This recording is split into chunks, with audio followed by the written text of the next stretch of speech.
देखिए, ये तो आज लॉकडाउन की कोरोना काल की बरसी मानी जाएगी और इसमें जो नुकसान हुआ है वो छुपा हुआ नहीं है, जबकि ये बात पहले मालूम हो चुकी है।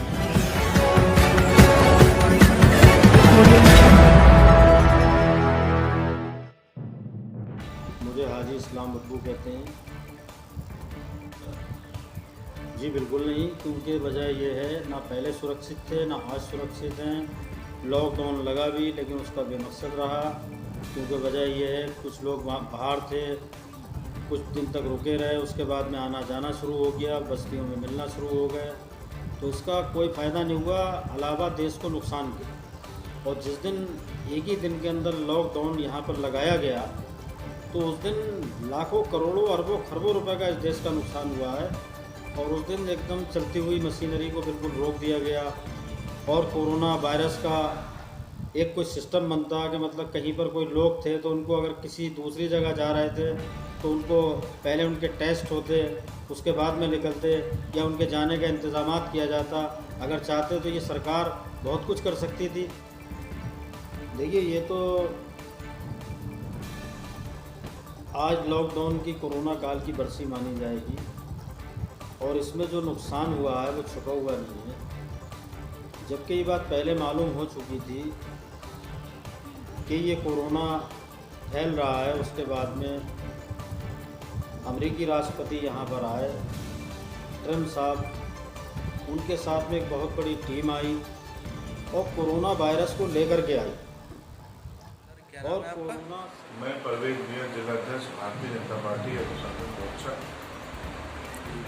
मैं आपके चैनल से के माध्यम से बताना चाहता हूं कि कोरोना वायरस केवल हमारे ही देश में नहीं, पूरी दुनिया में वायरस फैला था, जो कि इटली से चालू होकर और पूरी दुनिया में फैला था।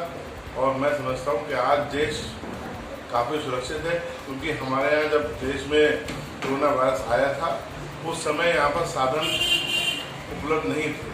आज हमारी देश की सरकार ने पूर्ण तरीके से तैयारी है, चाहे इससे भयंकर रूप भी अगर कोरोना वायरस का आएगा, हमारा देश उससे लड़ने को तैयार है। प्रधानमंत्री द्वारा बिना सोचे समझे देश को लॉकडाउन के हवाले कर दिया था, तो क्या देश में बेरोजगारी और भूखमरी को बढ़ावा मिला है? नहीं, मैं तो नहीं समझता, क्योंकि हमारी सरकार उत्तर प्रदेश में भी है और देश में भी है। और हमारी सरकार ने तो हर एक खाते में 500 रुपया और अनाज की व्यवस्था की गई, और तमाम हमारी पार्टी के लोगों ने और हमने खुद लोगों की जो भी हर संभव मदद हो सकी उन्होंने की। और लॉकडाउन जो देश में प्रधानमंत्री ने लगाया, मैं समझता हूँ एक सही टाइम पर सही उनका फैसला था। और ऐसा नहीं है कि देश के अंदर कोई भूखमरी है, आदमी अपने आप स्वयं सुरक्षित है, और मैं समझता हूँ कि देश सही हालात और सही लोगों के हाथों में है। सर, आज 22 मार्च है, आप इस दिन को किस तरह से देखते हैं? 22 मार्च मैं समझता हूँ देश का एक सुरक्षित दिन के रूप में है, क्योंकि आज के दिन से जो हमारा देश के प्रधानमंत्री हैं श्री नरेंद्र मोदी जी ने, उन्होंने जनता कर्फ्यू का ऐलान किया था और उन्होंने देश को जनता कर्फ्यू के द्वारा एकजुट होने का एक आह्वान किया था कि मैं देखता हूं कि मेरी आवाज़ से क्या देश एकजुट है। और देश की पूरी जनता ने, मैं समझता हूं, प्रधानमंत्री जी का पूरा योगदान दिया और उन्होंने जनता कर्फ्यू को एक सफल के रूप में इस दिन को। चौधरी असलम हूँ, प्रदेश सचिव हूँ उत्तर प्रदेश कांग्रेस कमेटी। देखिए, जो लॉकडाउन लगाया गया फरवरी के माह में, सरकार को ये मालूम हो गया था कि इस देश में भयंकर रूप से कोरोना भारत के अंदर आ चुका है, लेकिन उसके बावजूद नरेंद्र मोदी जी ने नमस्ते ट्रम्प पर 100 करोड़ रुपए खर्च करके गरीबी छुपाने का जो ढोंग ट्रम्प के आगे किया वो निंदनीय है। और वो 100 करोड़ ट्रम्प के नमस्ते पर तो खर्च किया, लेकिन जनता की जो कोरोना से लड़ रही थी, जो जनता कोरोना से मर रही थी, जो सड़क पर जिन बच्चों की डिलीवरियाँ हो गई, जिन बच्चों के और जिन लोगों के पैरों में छाले पड़ गए, उस पर नरेंद्र मोदी सरकार ने 100 रुपये खर्च करने की हिम्मत नहीं उठाई। इससे कोरोना बढ़ा है, लोगों में दिक्कतें बढ़ी हैं, लोगों का कारोबार खत्म हो गया है। और मैं ये समझता हूँ कि अचानक एकदम बिना सोचे समझे, कोई रणनीति के बिना बनाए हुए इस भारत सरकार ने जो कदम लॉकडाउन का उठाया वो बिल्कुल गलत था।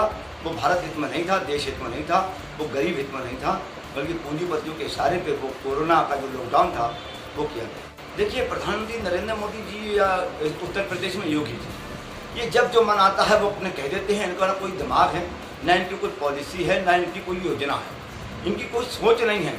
बिना सोच के प्रधानमंत्री इस देश में हमको मिले हैं कि जब नोटबंदी हुई तब भी कोई सोच नहीं थी, लोगों को बर्बाद कर दिया गया। लॉकडाउन अचानक कर दिया गया, लोग कहीं के कहीं फंसे हुए थे, कोई विदेश में था, कोई बाहर था, कोई अपनी नौकरी पर था। सारे लोगों, करोड़ों लोगों की नौकरियां चली गई इस कोरोना से, उनके लॉकडाउन के उनके फैसले से। और करोड़ों लोग इस सड़कों पे मारे मारे घूम रहे थे, उनको पानी पूरी नहीं मिला। हज़ारों लोग पुलिस की मार से पिटे, कोई पुलिस की मार से मारा भी गया।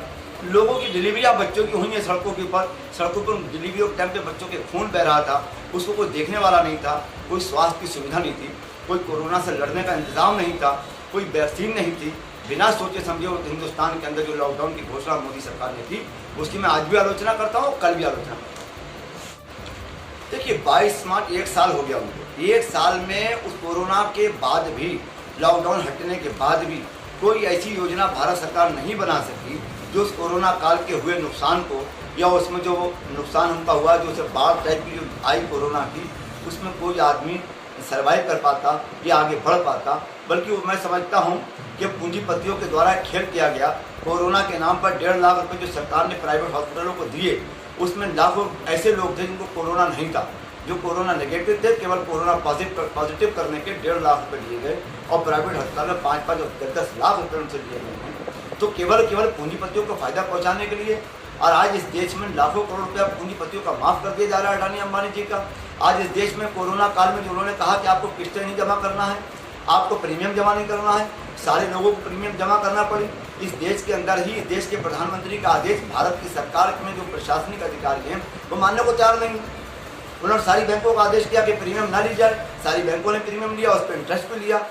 तो सारी उन्होंने कहा कि हम इसका नुकसान करेंगे, भरपाई करेंगे। पूरे हिंदुस्तान में एक जगह भारत की सरकार ने उनको ठहरने की, उनको लिटाने की व्यवस्था नहीं की। नरेंद्र मोदी ने कहा, बड़े बड़े मालिकों से कहा कि आपको ही झेलना है, आपको तनख्वाह भी देना है। मकान मालिक से कहा आपको किराया नहीं देना है, लेकिन आपने किराया भी बढ़ा दिया, सरकारी रेल का किराया बढ़ा दिया। उस दौरान आपने बसें बंद कर दी, आपने ट्रेनें बंद कर दी, और आपने उनका उत्पीड़न किया। और जहाँ जहाँ आपने फ्री की घोषणा की, वहाँ 60 रुपये के बजाय 200 रुपये किराया वसूलने का काम उत्तर प्रदेश की सरकार ने ट्रांसपोर्ट के माध्यम से किया। ये भारत की सरकार पर उठाना